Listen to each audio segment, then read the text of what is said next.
everyone. Hi. We're in a classroom instead of an amphitheater, so I feel so much more like myself. Thanks for coming out tonight. This is the last in the series, Lab Connections, Healthcare and Humanities, that Professor Miller and I have organized. Tonight's speaker, workshop leader rather, is Stephanie Brown-Clark. She's an associate professor of medical humanities, and she's the director of the Division of Medical Humanities at the University of Rochester Medical Center. A Canadian, she completed her MD degree at McMaster in Canada in 1990 and a PhD in medical history and literature at the University of Leiden in the Netherlands in 1998 before joining the U of R. She teaches courses in medical history, fine arts, and literature related to medical topics for students, residents, and faculty at the medical center.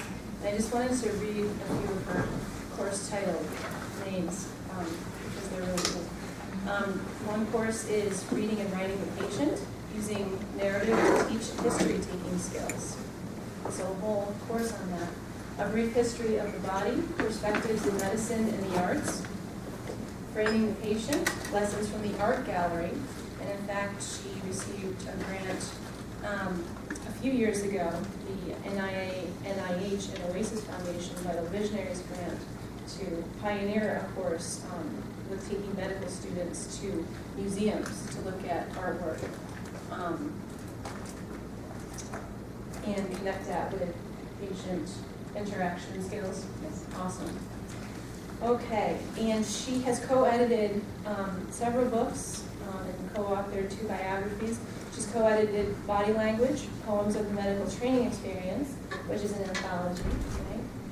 And she's co-authored 2 biographies of Rochester physicians. Paul U. Remembered, The Life and Work of a Distinguished Cardiologist, U of R Press, 2003, and John Romero and George Engel, Lives and Work, also U of R Press, 2010. Please join me in welcoming Professor Brown-Clark.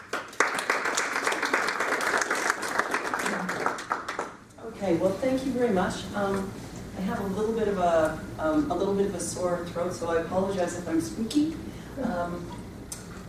This is about art and observation, and I'd like to start with this quote from Arthur Conan Doyle, that the world is full of obvious things that nobody by any chance ever observes. Arthur Conan Doyle, what do you know about him? You can ask the students.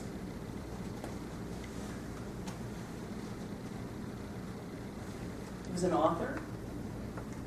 He wrote some famous detective stories. Oh, yeah. He's the author of Sherlock Holmes. Sherlock Holmes, absolutely right. So, what you might not know is that Arthur Conan Doyle started out as a physician. And his character, Sherlock Holmes, was based on a clinician. He was trained at Edinburgh University, and this clinician was named Joseph Bell. And Bell was so good at observation that he collected so much data just by looking at the patient, talking to the patient, smelling the patient. There is a story that he was able to identify by the mud on a patient's boots, by the dialect that he spoke, and by calluses on his thumb and his index finger, the fisherman village where he came from. And he knew that he was a fisherman because he had calluses on these 2 fingers. It was from repairing fish net. So he was a master clinician, and Doyle remembered that. And if you think about it, I teach in a medical school, and medicine it's like detective work. Someone comes in with a problem, they're a puzzle, and then you have to try to figure it out. And how you do that is you use all of your senses. So observation is important. It's something that we all do. All of us that can see, we see, but looking is harder than it looks. So I want you to remember that. And I also want you to remember something else that I think is very important in the way that we work in a medical center. and in a healthcare environment. How many of you are pre-health, interested in pre-health majors? So, what is the other thing about Sherlock Holmes? Did he work alone? Who helped him? Watson. And Watson was a physician, right? Now, how many of you have actually read some of the original short stories, the Sherlock Holmes stories? Great.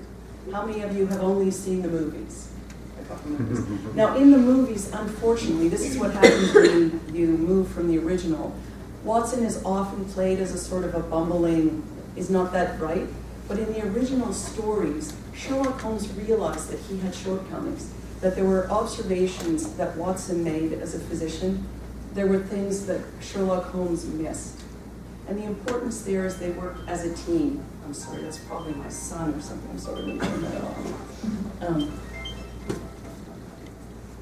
And I was right.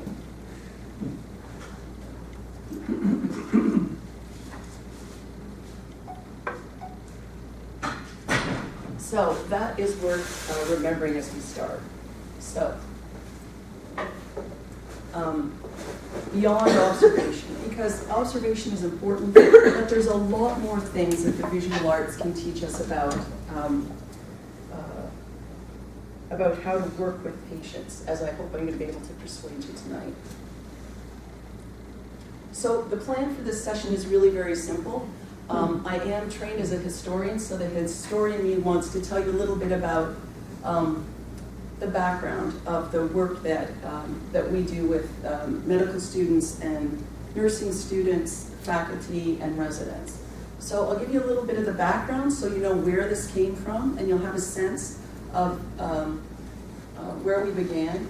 And then I'll talk about what we developed as a kind of a toolkit for being able to look at paintings and then being able to look at patients. And then when I've told you about it, then the workshop part is you're actually going to get to do a painting in the way that we do it with our healthcare teams. So I teach in the Division of Medical Humanities at the University of Rochester Medical Center. And I'm going to ask you, what do you think medical humanities is? What do you think that we do in medical humanities?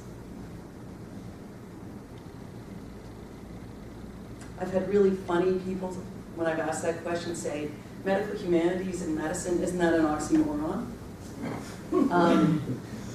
But in fact, at our institution, and I would say about half the medical schools, there's 130 medical schools in the United States, and about half of them have some form of medical humanities. So the best thing about medical humanities is also one of its challenges, is everybody has a different definition. I think of it as medicine has a lot of science in it, right? There's a lot of science courses. You have to take those. A lot of you are preparing for those and being advised on the coursework to take that will prepare you for that part of medicine. But in healthcare, there is another part that, for lack of a better word, but I can't think there actually is a better word, the art of medicine, that you need skills in science. Competent practice absolutely depends on it. But you also need skills at the bedside, what we call bedside manner, humanistic skills. So the way that I see our mission at my institute, and not every medical school has the same approach, but basically we are we teach the humanities-based knowledge and skills that will help our learners provide optimal care at the bedside, in a nutshell. So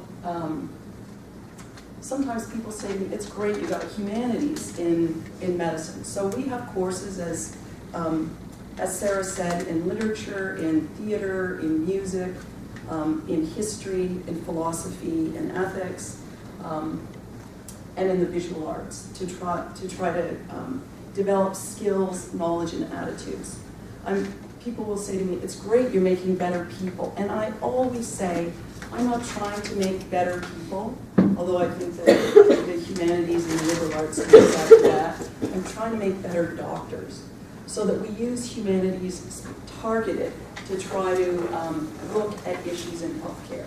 If you love English literature, you would have taken a degree in English literature. If you're in medicine, you're there because you want to do medicine. So the English literature, the visual arts, whatever the disciplines in the humanities and the arts, they are there to try to serve a very specific need, and that is to teach you to be good doctors, if that makes sense. So one of the ways that we do this, as Sarah mentioned, is we have a course where we get our students to read works of literature, and then we apply that to a clinical setting. One of the things you need to do is take a good history. That's a narrative. Patients tell you stories. So you have to learn how stories work, how narratives work. So what we do is we give you a little bit of theoretical training by looking at good literature, trying to get to understand reliable narrators, trying to understand how does a story get told, why are some important things left at the end, and then we apply that to patients. The other thing that we do is this course in visual arts, which is what I wanted to talk to you about tonight. But I really see that what we do is applied humanities. So this is a group that at the Memorial Art Gallery, that's the university's art gallery, we have them come and sit and look at paintings. And we're going to try and do that in a certain way tonight. Now the person that you see in the front of the painting, I'm over at the side there. This is the art educator, Susan Deas, and it's very unusual that I'm not here with her. We are partners in this program. As I said to some people at dinner, I am not trained in art or art history. It is not my experience. I trained as an MD, and my PhD is actually in medical history and English lit. So I am a text-based person. I am not a good observer. I'm not an expert in this field, and she really is the expert. And our mantra is that we are smarter together.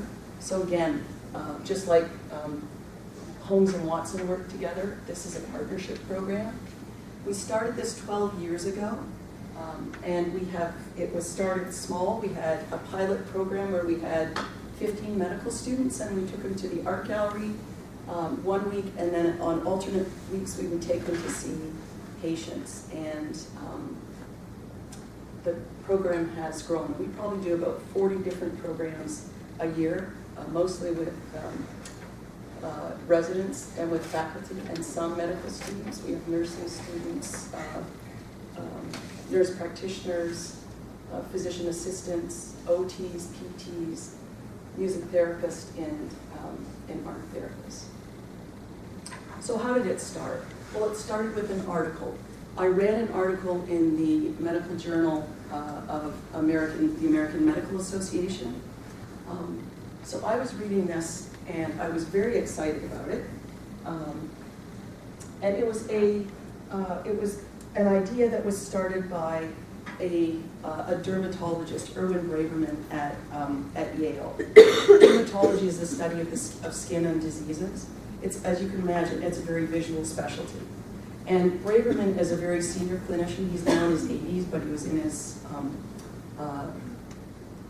late 60s, early 70s, when he had gotten so frustrated with his residents that they had gotten so good at recognizing patterns that they would go into round on patients, that's where you go into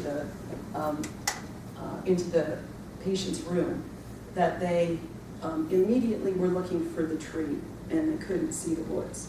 So he got so annoyed that one day, instead of taking them to round on patients in the hospital, he took them down the street to the Yale Center for British Art, and he got them essentially to do rounds on paintings.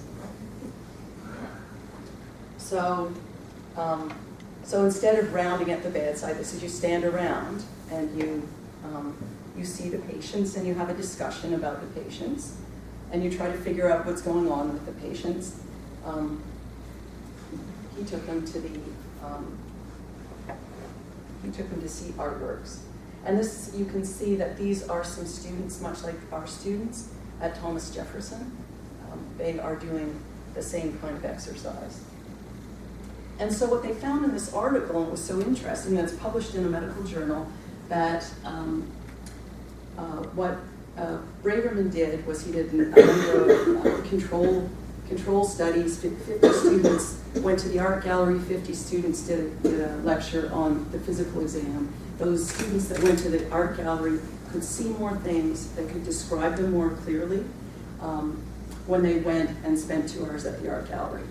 So you can see that that was the article that came out. It was subsequently this kind of change in observation skills has been demonstrated in a couple of other educational studies.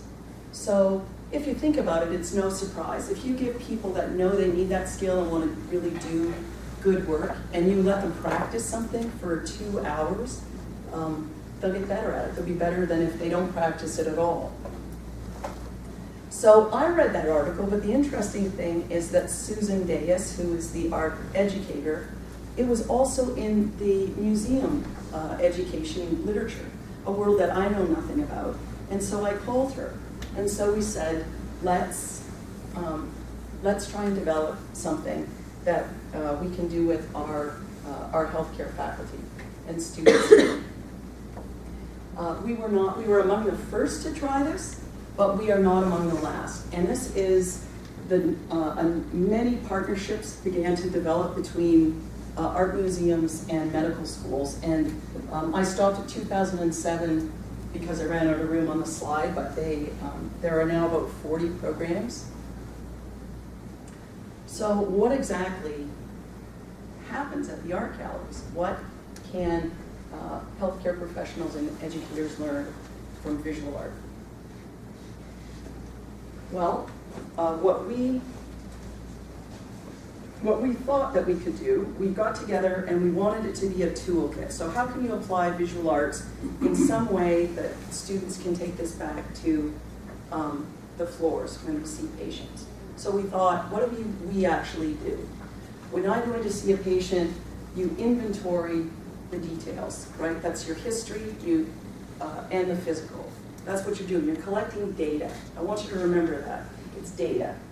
And then what you have to do, once you see something, then you have to be able to describe it because you have to chart it. And finding the language that is correct and articulate is not easy. And then you try to figure out what's the story with this patient? What is going on? They present you with something, like a painting presents itself to you. A patient does the same. What's going on? And so you have to start generating different ideas. Your differential diagnosis is what it's called. And then you have to try to pull the whole story together. And if something doesn't fit, you probably have the story wrong. You've got to test your hypothesis too. That's very important. And then the last piece of observation, which we actually require as a skill in healthcare practices, you have to be self-aware, aware of who you are and how that's affecting your delivery of care. Because we all see the world from a position. I don't see the world in the same way that Sarah does. We don't even if we look at the same object, we don't see it the same way. And that's not because of light refraction or anything. It's because of how we are interpreting.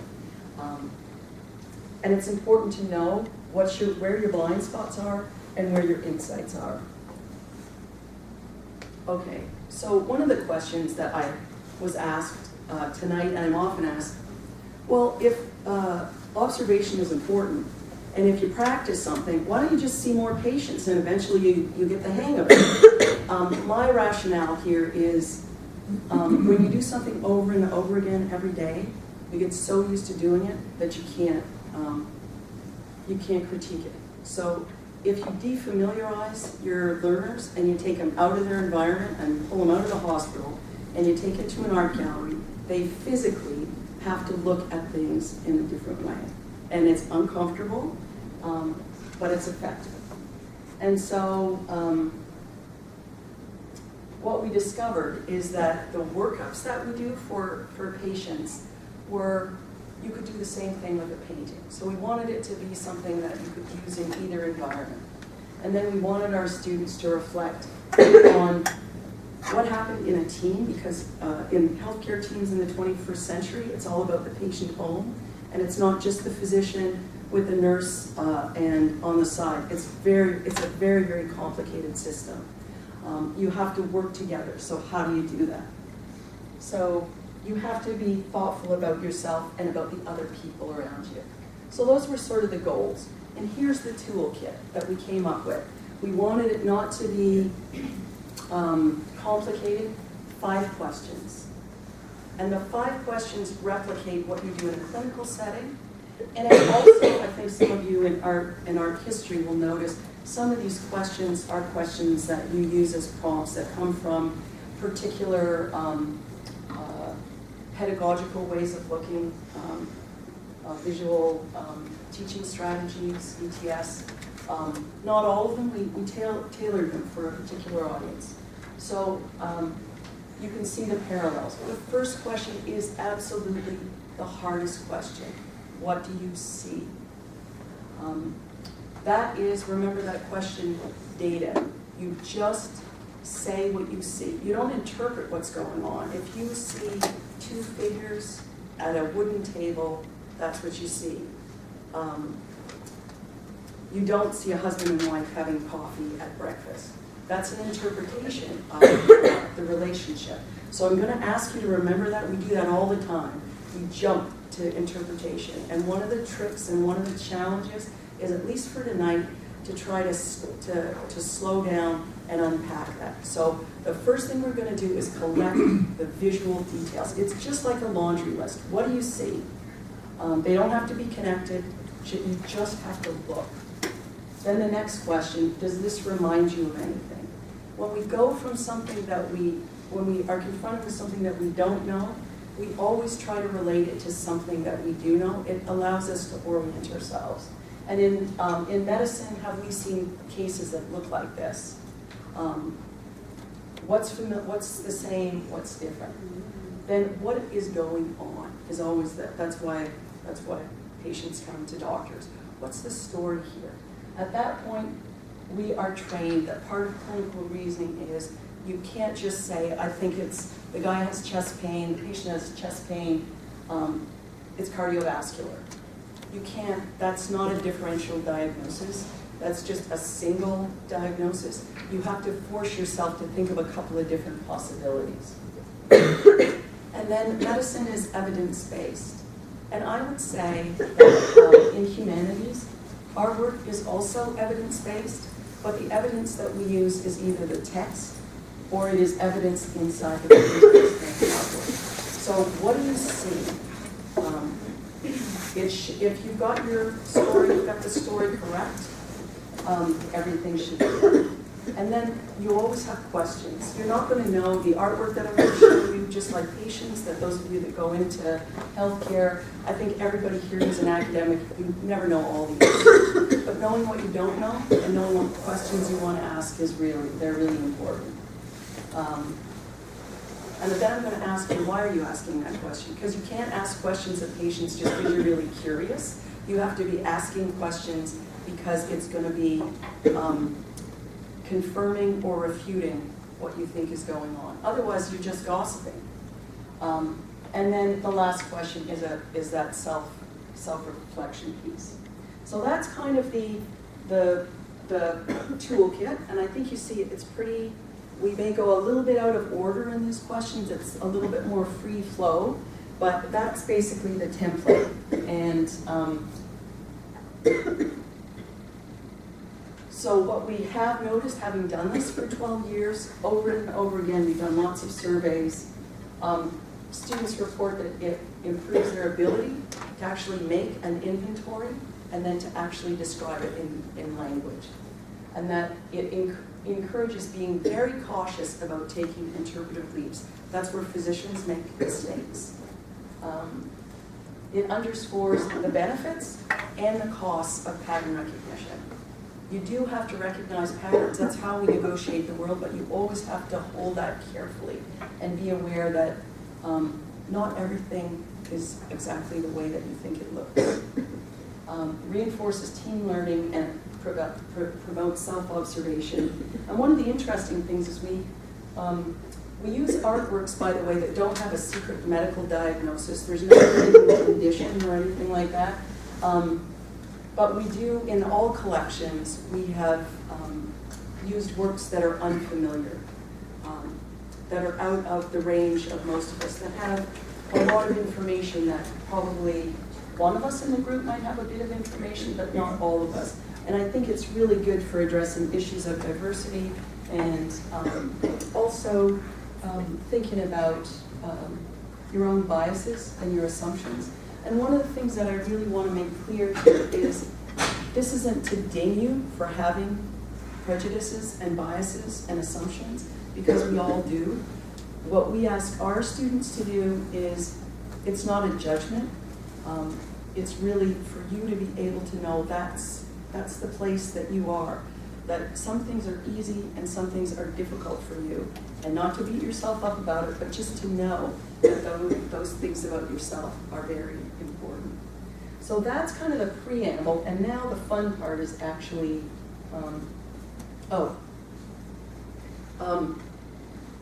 so for those of you who are wondering, how do deans, how are they persuaded in medical school to actually, and our art museum is not close to the medical center, to get them all on buses or get them to come and take 2 hours off to do morning rounds. There are actually requirements that are set by this Council of Graduate Medical, the American Graduate Council for Medical Education, that set the standards of what we expect in our physicians. And so there are these things they call competencies. There's basically 6 different ones. And I think you can see, I've listed 3 here that I think all the humanities and the visual arts do to some extent. But you can see this is what the list reads in all of the policy brochures, and this is what, on the left-hand side, this is what we are able to do with this single activity. And I think that has been very persuasive, which is why we're still able to do it. So a couple of rules of engagement before we do this work of art. Looking is harder than it looks. It's going to be work, okay? Look before you leap. So don't take the conclusions. Resist the temptation.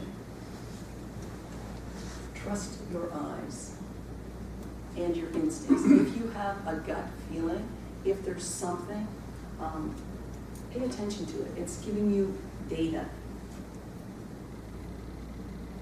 Okay, so if we were at the gallery, now there are some limits here to doing this as a projected image, but we can stay in our seats.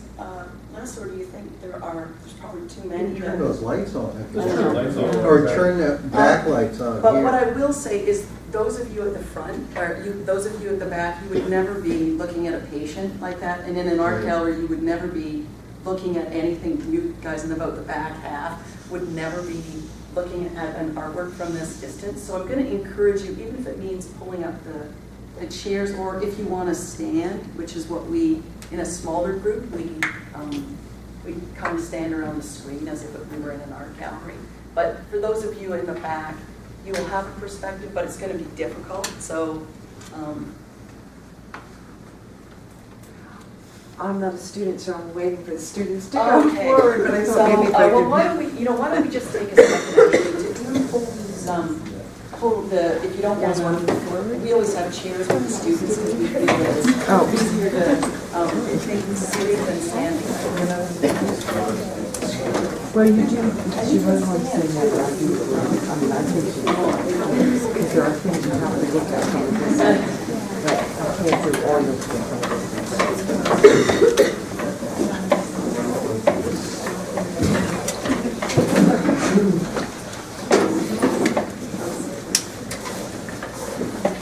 So now you have to imagine that you're in an art gallery, and I'm just going to give you a second. moment to just keep quiet and just look.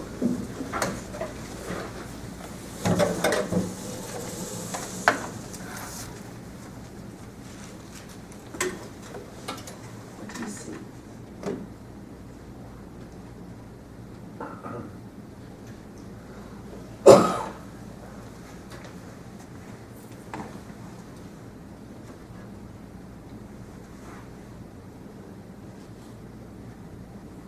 This can just be a detail.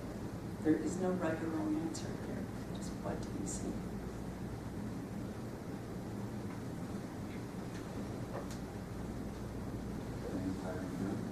Okay, man firing a gun. Okay. Now, that's an assumption. A man and a gun. How do you know that's a man? Look at his face.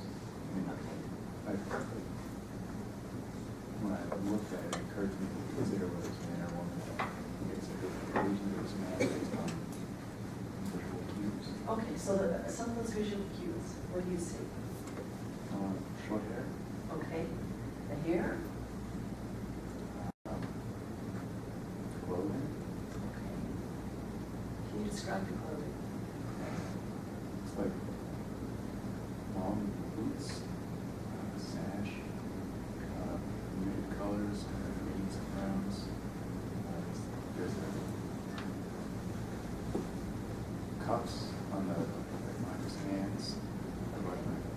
So this jacket, there's some cuffs. Okay. And a gun. I didn't know it's a gun. Okay. So it's what's familiar, right? This is the world that, there are things we do know. And I know when we start this process, it feels like it's so obvious, but I will tell you that sometimes you make mistakes if you do that. So, it's just, Yeah. so even to contemplate, how do I know what I know? So there's a barrel here. There's flames and smoke coming out. Okay, some flames and smoke here. Okay, thank you. What else do you see?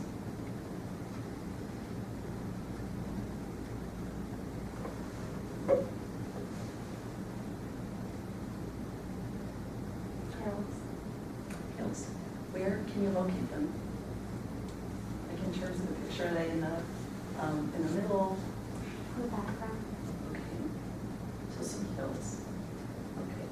Okay. Can you describe what you see?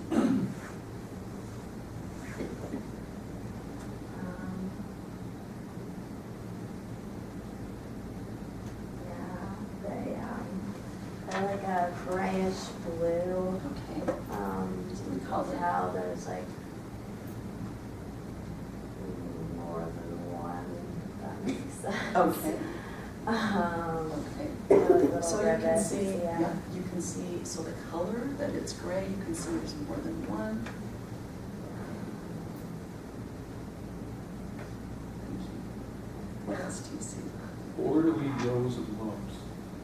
Okay, orderly rows of lumps. Okay. Where do they start? Foreground. Okay, so it started. And you go march off into the background. Okay. Parallel line. Parallel lines, lumps. Anybody else want to comment on the lumps? Look at the Is lumps it of wrong to lumps. assume that they're nests, Okay, so you see something that you think looks like a nest. like little birds? Okay, so your evidence that it is a nest is? That these look like twigs, things that normal birds' nests are made of, twigs and Okay. leaves and things, and that they have a crater in them so where they could hold eggs.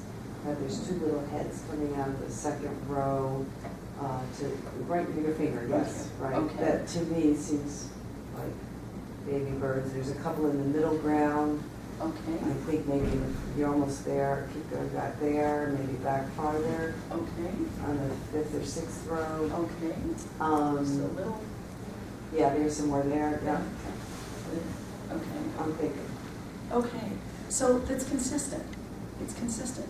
But So maybe some nests here, we see some, a little pair of birds here, and then when you start looking, you can see that there's some other little heads here and here and here. Okay. And you see eggs in the first two in the foreground? Okay, so studying more of these lumps a little more, there's something in here that would look like they could be eggs. Okay, let's do Second figure, a second figure. to the left of the first one.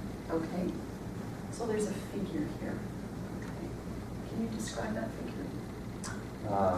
Dark skins lying down, he or she, on his or her back, his knees up, his arm out in what seems to me to be a gesture of alarm or surprise.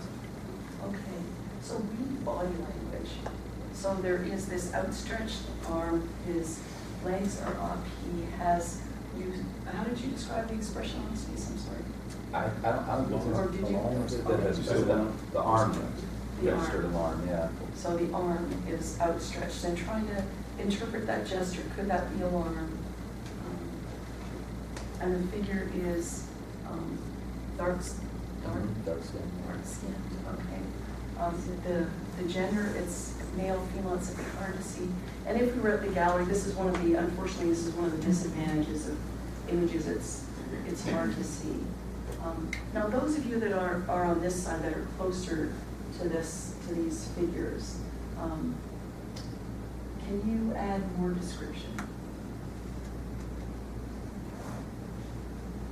This looks like the square hands, and the hands are the same color as the bush, yellowy green. Okay. So looking at the colors, the colors seem to match the foliage and the bush in the background. The shooter has camouflage greens kind of stuck in his belt and behind him, it looks like it, or he's hidden in a bush. Okay, so is this a bush or is this contrived to be? It looks contrived to me. Okay, so branches stuck in this, in that sash that you first saw. Okay. Anybody see the red face? Is it, The red lips? Okay. it looks like a red face. So, you said a dark face, now is the face red? So I'm gonna ask you, as I would a student or someone to come up and be the eyes for everyone. What do you see? Well, the area that would be the lips are clearly red. Okay. And to my left, the visual right-hand side, on this right here, there is some red, and it goes around where the nose would be, make up the nose on this. Okay. And sort of down this side of the face, there is a red hue. The reddish brown, but definitely the definiteness of it is there. Okay. So there is a red tinge to the face, but those lips are very, very bright red. Okay. Let's keep looking. What else do you see? I see flamingos. Okay. 800 pound flamingos. Okay. So, many flamingos. Okay. So they're, we've got some way in the background, they're keeping off. Okay. So, taking off over, taking flight here. How come that then? I guess you would call this a block, but it's kind of different. I mean, they're all going like a single aisle line towards the foreground, and they're crossing the path of what we determined to be a gunman, and they're getting shot down. Yes. How do you know the flamingos? Well, they're pink. They have long legs. But they are flying, and I don't think flamingos fly. So it's Okay. kind of. So,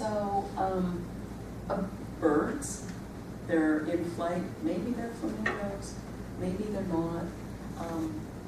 There's something familiar that features of flamingos that we recognize, but then there's some things that we don't know. Like, do flamingos fly? And if they do fly, they could be flamingos. If they're not, if flamingos don't, as a property of the bird, fly, then it must be a different bird. So, and we see that there's a formation. I think that's that there's lots of them. Some of them are taking off, and as you say, even it's a flock, but it seems it's organized in a way, and they seem to be flying from the background into the foreground, right,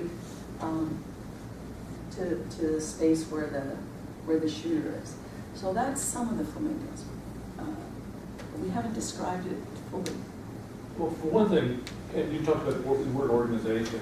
If you look at the nests and the way they're rising up, the rising up is implied by a line that's increasingly vertical. It's not a straight diagonal. It starts almost horizontal and curves. That implies upward motion. But there's order in the nest, there's order in that upward motion, and there's a lot of order in the flight, which reverts to chaos in the foreground. Okay. A lot of them are dead. Okay, so following this, and there is something, you had even described the rows even of the lumps. So there is a sort of a formation here and then chaos. That order disintegrates and there's chaos. What, describe the scene. It's chaotic, that's how it feels, but what do you see? I see a very definite line that curves from the background to the foreground, punctuated by a burst of feathers. Okay, so right at the very, so I'm guessing, Sarah, at the top, there's something up there at the top that looks like a kind of a cluster of feathers here. So let's follow the line then. What's happening? What do you see there? What do you see? The orientation of the bird shapes change. Okay. So and when they're taking off and when they're in flight normally, they're streamlined with the heads in front or above, the feet slightly below and behind. And then that chaos moment in the center, and they seem to be changing their orientation as they fall through the picture, as they get lower in the picture. Okay, so we can see that when they're in flight, their heads are forward, they are in formation, and then they lose the line of that, and their body position is different. I mean, this is not the same bird as up there. I've heard about that. Okay. There might be two shooters. There's feathers in the air, and I can only see that this person might be shooting the bird in the left corner of the picture, the upper left corner. That might be the right trajectory, but I don't know how those other feathers would be hanging in midair if it wasn't shot nearly at the same time. I mean, Okay. it could be the ones in the middle of the picture. Okay, so you're wondering, now that you're starting to try to make sense of this, that, and something doesn't quite fit. If you follow the barrel of the gun, it looks like this could account for this falling bird, but the feathers, there's some feathers here, there are falling birds here, so what could that mean? What could explain that? Possibly there's someone else firing, but we don't see. This is all the frame that we have. So you're wondering, something is looking at it.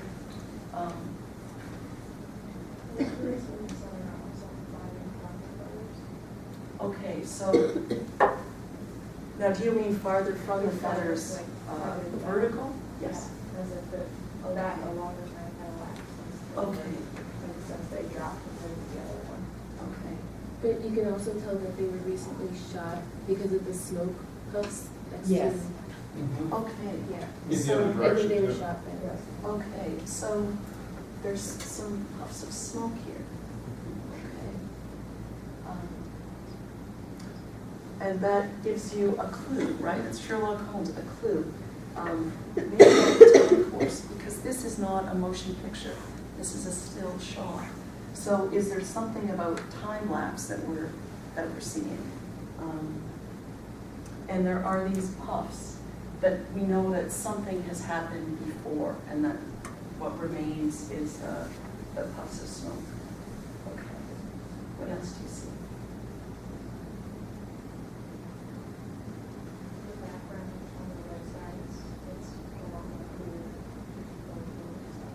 It's how you develop and So, here, from where you're sitting, do you mean over here is Like less? all the way in the background. Okay. That's a lot more clear with the rise in elevation, then you get over the lofted. Okay. That is how it looks going on. Okay, so there is there's clarity here, over on this side, from your perspective, if I've got that right. Then as these birds take flight, it's. No, it's in the actual, the land. Oh, the way that the land is. Yeah, as it goes across Okay. the spaceway.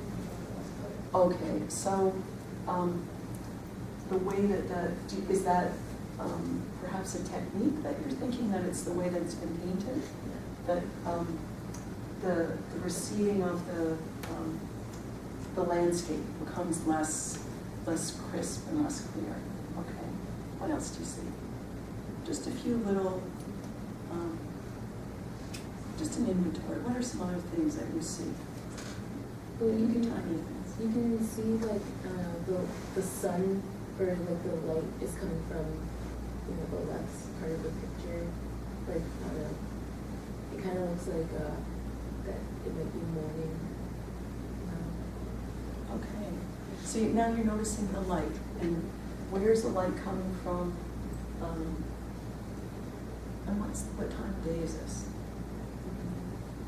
The light can give us some clues. Okay, what does this remind you of?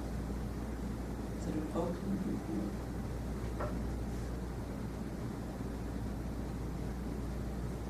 War. War, okay. It reminds me of photographs I've seen of passengers on trains shooting a buffalo on a passenger train with us just for the fun of it. Okay, so it evokes that sense of, at least for you, of a kind of a carelessness about a sport of shooting. This looks more like a massacre than sport. Okay, it seems like a massacre. Okay. Now, there's much more to see in this if we kept looking. There are lots of details. And let's start, now you have seen a lot. Now, what do you think is going on? What's the story here? And I have to try to pull it together. This is good. You get to interpret now. What is the story?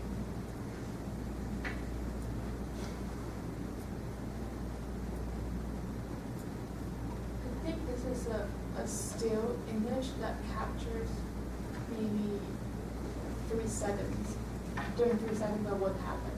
Okay, so sort of a snapshot. Okay. And what has happened? That figure holding the thing where it seems like a gun, that person where it seems like a man, like he fired 3 or 4 shots before, and some birds died, Okay. and there are more taking off. Okay. I've been thinking, I don't know if there are that many, that number of the birds out there in the picture, or are they just like one but with a different time frame when they're taking off? Like, Though it could be row after row, as they shoot and kill the front row, the next rows fly up, and then finally the back rows are flying up because there's a smoke area over toward them. It seems like the closer the gun gets, the higher that they all just leave their nests.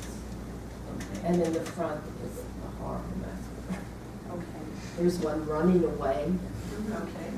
So one's running, Two, yeah. 2 are running. The whole thing seems very methodical. It's not like going through Yeah. the woods and spotting something. It's somebody who is well informed on the habits of these animals, knows how to take advantage of them. Okay. And the goal seems to be to kill as many as possible in the shortest possible period of time. Okay. But then there's added massacre because the dead parents can't nurture the Exactly. young ones. Exactly. Okay. So the scale of this and the method, to, if I've understood you right, just the scale of this destruction. Okay. I just don't know enough about hunting in the Everglades or in southern climes, but if you related it to this area and if they were geese, you would pick off many at a time because there's not much meat on the goose, and to feed a family or any quantity of people, one wouldn't go very far, and that's usually how you hunt fowl, is it's in quantity. So if you ever saw the old pictures of pheasants, or Yes. you have strings of 12 or 20, or so in that way, historically, as a food source, and I think this is an old picture because the person looks dressed in native clothing, whether they're native or not is a different story, but the skirted chemise and looks like, probably leather leggings, though the hat was kind of Western, but, sort of a cross-cultural Okay. effects there. Okay. So. I would offer different, slightly different And scale. and there's just one other part, I don't know that the nesting habits, this is really curious to me, it looks like a Flamingo Egg Farm. Yeah. Or maybe, it's like, I've never seen row upon row, large, this is just sort of mythical to me, really, so just. Okay. So trying to make sense of something, is this a farm? Is this, and trying to something that you know about, that, or even historically, just the killing of birds for food in this case. But the appearance of this is you can't make sense of it. Well, the other interpretation I would offer is that it's possible that it's for food, but it's also possible that it's for something else. It could be, for instance, what he's doing is actually not interested in food at all, but plumage. Okay. It could be that this is for the hat industry. Okay, so we have a shooter, we have some dead birds, and now I'm really asking you to make up a story, to come up with a story that will make sense of this. So is this a farm? That's what I was thinking, maybe Or the the food, is this something else? Is this, if it's not for food, is it a farm for the mass production of these birds for plumage, for instance? Is it a farm at all? Well, the figure that's lying down seems to be appalled by the expression of the space. So one also has the sense that maybe there's some not only violent but sacrilegious about this act. I mean, Or at maybe least excessive. excessive. Yeah, Okay. yeah. That it's not just an ordinary activity Okay. because of his reaction. Okay. It was- So it's this figure here is, without this figure, we would have a different story. But the presence of that figure and that hand and that face, it makes you appalled with your argument. And the arm, I think you had said, see if you had any takes, then I could, alarm, that there's something about this that is,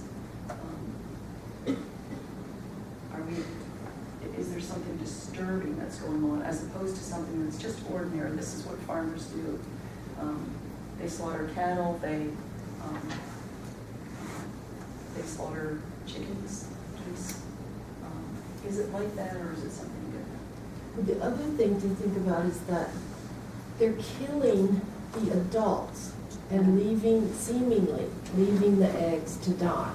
Okay. And so basically, it's like they're trying to kill off all the birds Okay. and the whole community. And I wonder if maybe this was farmland and these birds came and took it over, and now they're just getting rid of it, Okay. because they do seem to be interested in completely getting rid of it.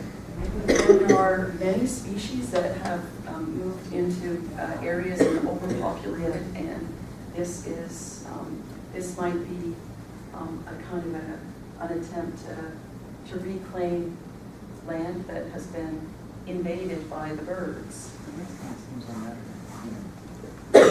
So odd, this whole scene. So orderly.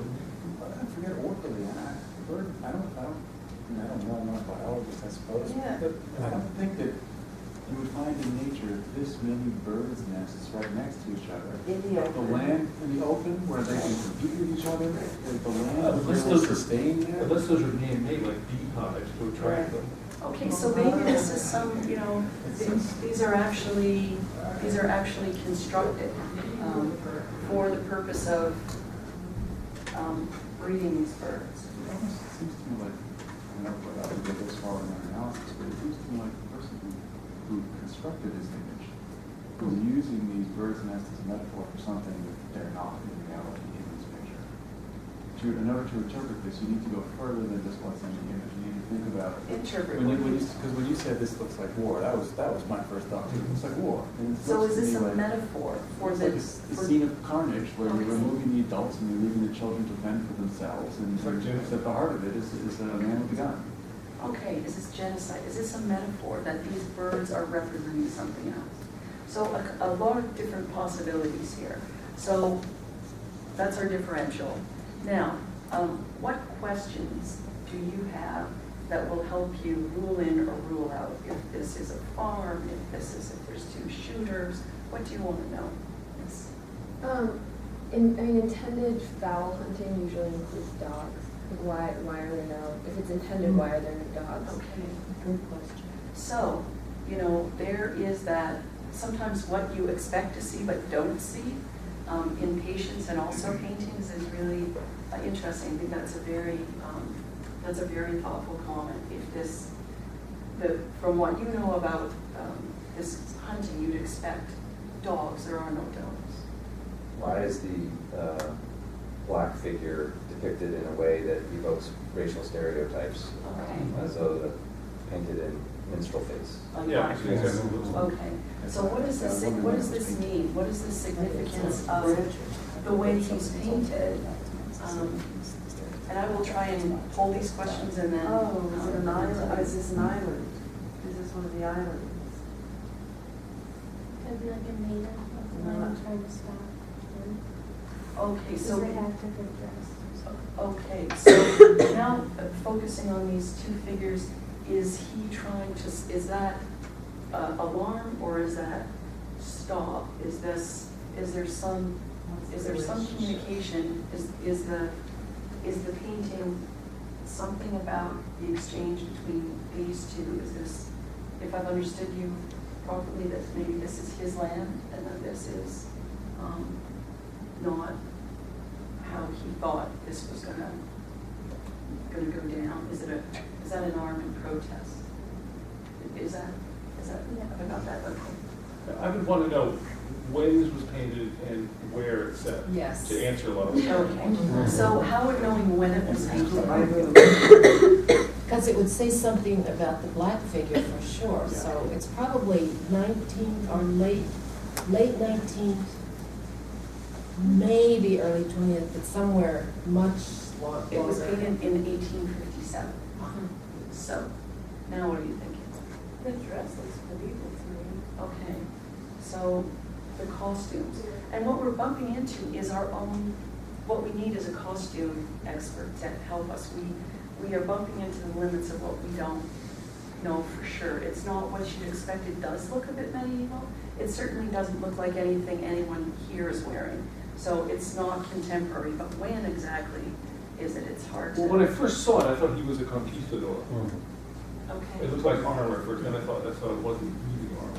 okay. The painting definitely gives off that air of like a person being invasive on someone else's, or Yeah. the animal's like land and everything. I don't think it seems like he's trying to get them off the land so that he can have it for himself.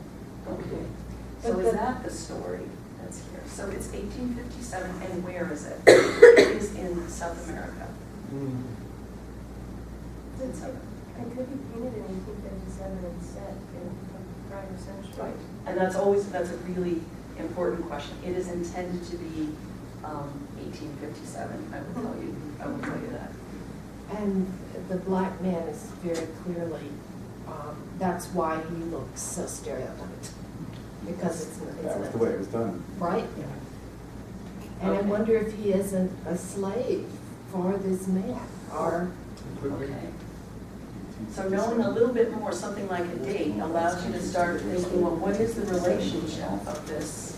Could this be a slave? Or Aboriginal medicine men, Okay. you know, traditional face paint, Okay. you know. So maybe that's actually. A guide, maybe he's a Yes. guide, maybe he knows the land, he knows the breeding grounds. So I'm guessing your question is who is this? Yeah, Who is there this we go. guy?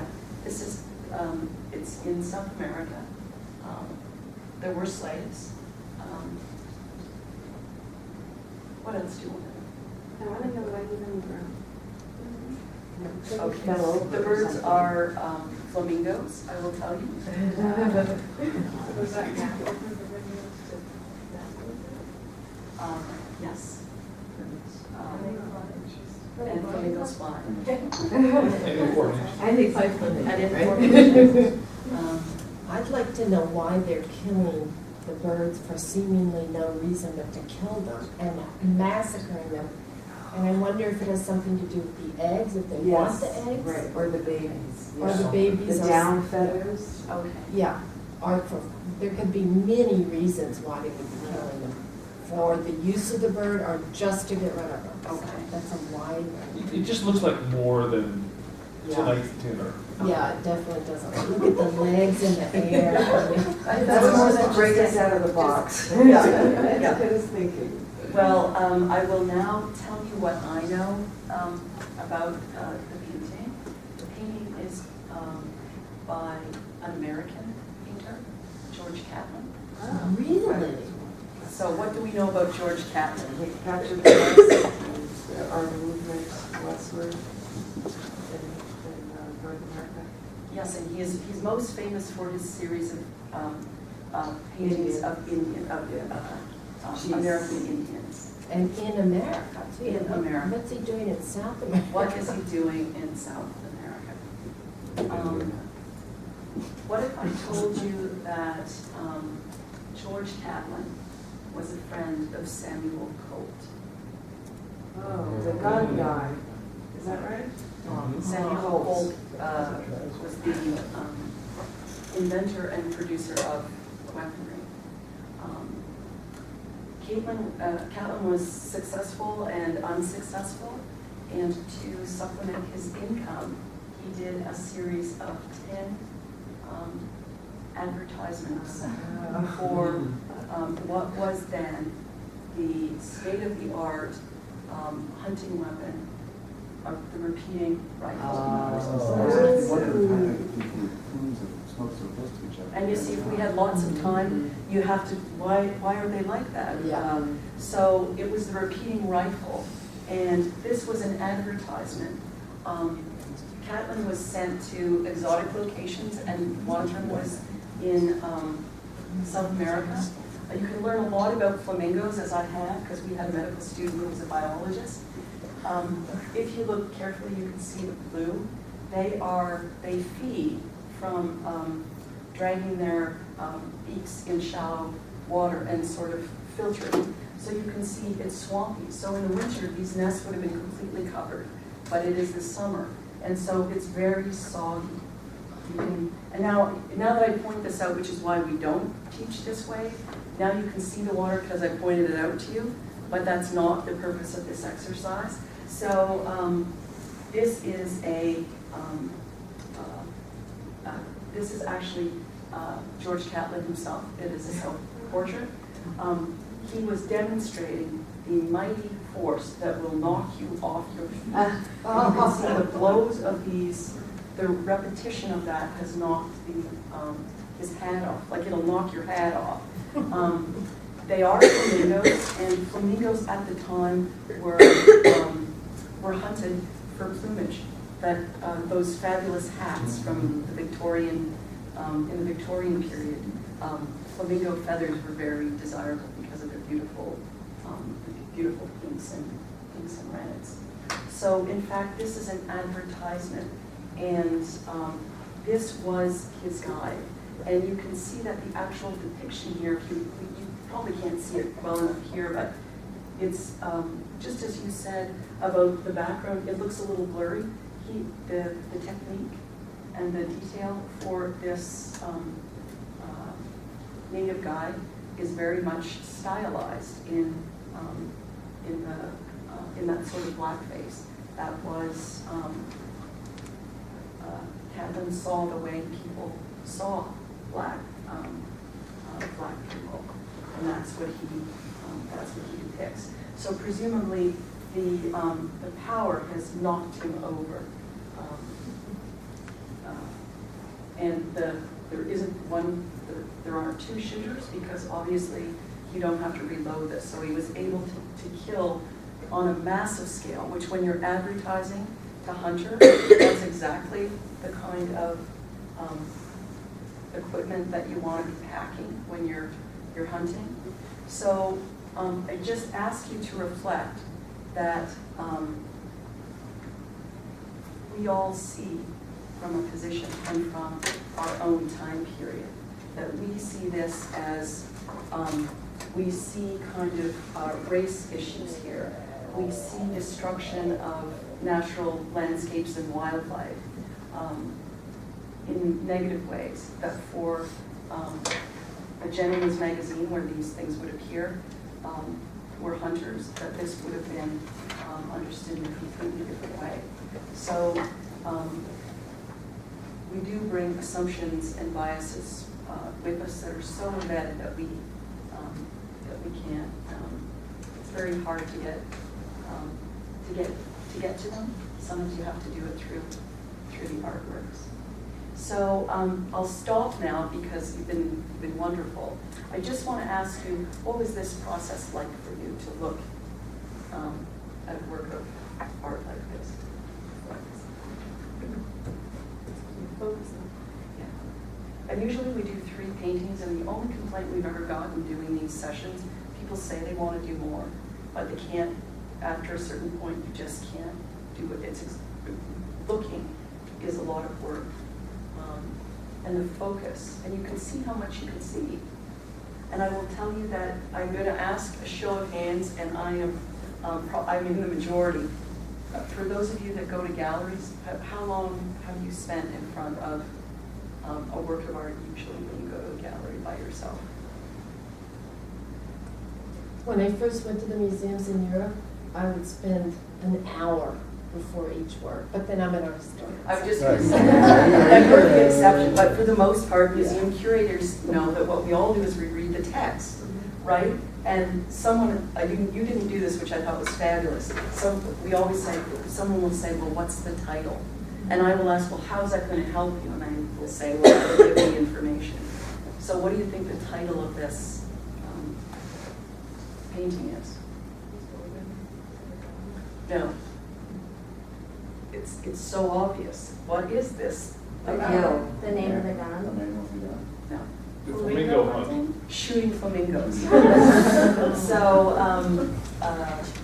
So we spend, I think they have done calculations, 1.5 minutes is the most that we spend when we cruise around an art gallery.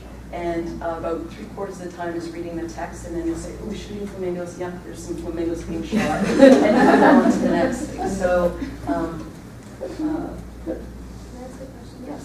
Isn't it also social context, because museums are public spaces and everybody's trying to see the Van Gogh or the Renoir, right? So Yes. you feel kind of socially obligated to move on. But we're here for this purpose, we're sitting here and looking for an unspecified amount of time. And also as a collective activity, so I don't know that I would have gotten all that stuff without all the other comments. I think people would sit and like, oh, I didn't see that, you know? Yes, well, in fact, that's been the hardest thing for me, is that I love going to galleries now, but it's not as effective when you try to do this exercise by yourself, because you can see that we see more things together. Now, what happened when someone made a comment like, I see lumps, and then I think they're nests because there's 2 little birds here, and then there's another 2 little birds back here, and then another 2 little birds. Did everybody see that? Obvious? Was that the first thing everybody saw? Did you say, oh yeah? Did anybody see them for the first time when it was pointed out?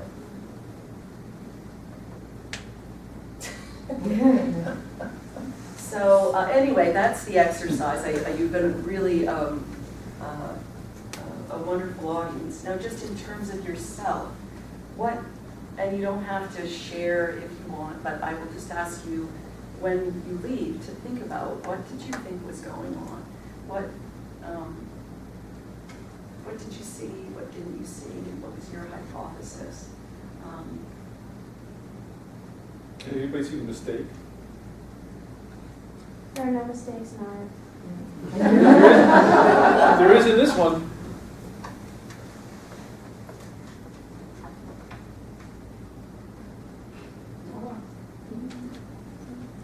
That flamingo is too big.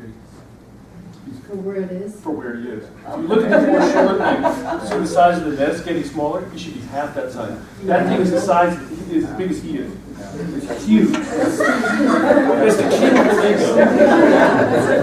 Maybe he doesn't eat He's flying, he's in the foreground, he's exactly the right size. No, but he's casting a shadow on Probably the just a ground. hungry flamingo. That's not shadow. Yes, it is. Who owns this baby? He's running just like the one in the foreground. There's no other, there's no shadow. I think He just has his wings out. You see where his neck? we actually have the original at the art gallery, and it's about this book is about this game. I didn't get it. Yeah, but I didn't walk it. Both of those have. Could you do that exercise, I mean, maybe this is a question, with a non-representational painting? Do you ever try abstract art with your med students? We have. What happens? They hate it at first. They say, I can't stand this. And then we just get them to work at it. And then if you keep looking, then they notice color and they'll say, well, I don't see that it's green.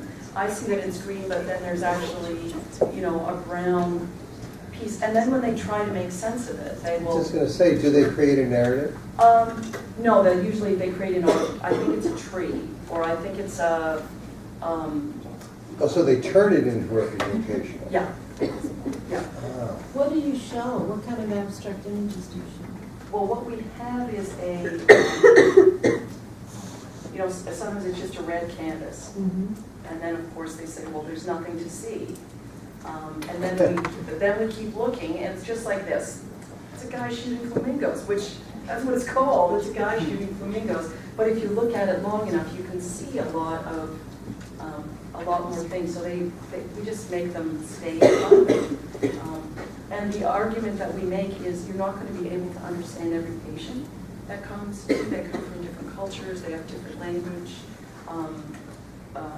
They have different educational, socioeconomic status. You still have to deliver care. So you don't get to walk away and say, oh, I don't do red abstract paintings. No, you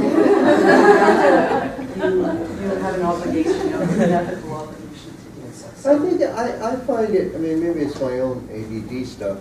I find it really tough to slow down. I wanted you to move on. I know. Enough. I don't care in the nest. What is it all about? You know what I mean? I just went into that. I went into that whole shtick saying, oh, it's 8:45. Come on. Move I on. know. You know what I mean? It was hard to slow down.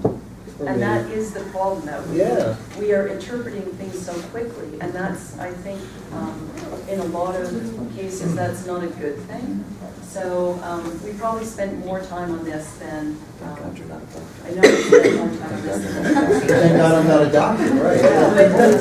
You know what's important with it? I can say what's important about the criminal detect, for instance, the comment is a lot like the painting of a battle is absolutely right on. Yes. And so obviously there's all sorts of, he's painting out of all sorts of other Yes. genres, Yes. which, open up the whole question of how you paint battles in a orderly way, even though it's a scene of massacre. What is that all about? The degree to which things are going on in this painting that work against what is the advertising message. Yes. And I think that came out by spending so much time with it and not knowing that it was well done. Yeah. if we don't tell you what it is, then this tells you about, it tells us about ourselves, Yeah. which is really part of the exercise, and even the exercise about how we don't like to slow down, how we do want it to be a story, how we don't like abstracts. We gotta work at them because we are narrative. We're storytellers, so what's the story? It's very, very frustrating. It feels like a red canvas with a stripe is like a black hole for a lot of people. There's no narrative there, but that's important those are important things to know. Did you ever use Sister Wendy as a role model for doctors looking at paintings, why a nun would be looking at paintings and getting so much out of them? You know, No, I love, Sister I Wendy, love Sister exactly. Wendy. I love Sister Wendy, but I've never. I mean, it just sort of, steps out of the box sort of thing, like. Yeah. Well, that would be worth a try, because you're not the first person who's said, oh, what about Sister Yeah, Wendy? what you're doing is makes you think, oh yeah, you come from a different angle. Well, I thank you all very much. You're very patient, and I hope you have a sense of what you do with the medical students. And I hope that you are persuaded that the visual arts do have a great deal to teach on purpose.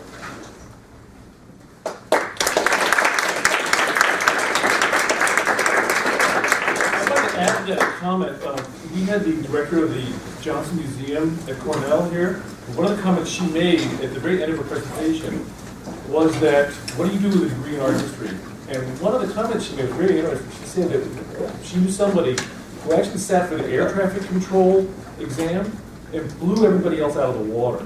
The seasoned air traffic control, she was way better at looking at these radar screens than anybody else was. Because she learned how to look. She learned how to look. Just like you're talking Well, about. also because air traffic controllers didn't do it all the time, like you say. The Yeah. more you do it, the less you're going to see it. Yeah. Well, our first, in our first year intro to media class, one of the first assignments is to make them take a 3-minute segment of film and write a 10-page paper. And they panic, though some of you have been in there, they panic. And yet, most of them say, oh, I couldn't do it in 10 pages. Once they do it, it just opens up in a whole different way. Because you're parsing it out in terms of all of that stuff. And again, we have to break it down to a fairly small segment of film. And that's the key to academia. If you relax and try hard, you can go on forever. Yeah, forever. I had a student once, I assigned these two-page what do we call them, position papers. And I had a student comment to me that in high school, if somebody would give them a 2-page assignment, they'd say, oh, that's way too much to write. And in college, when you get a 2-page paper, it's way too little. Way too little. Which is good, it's what it should be. You're home. Well, thank you. Yes.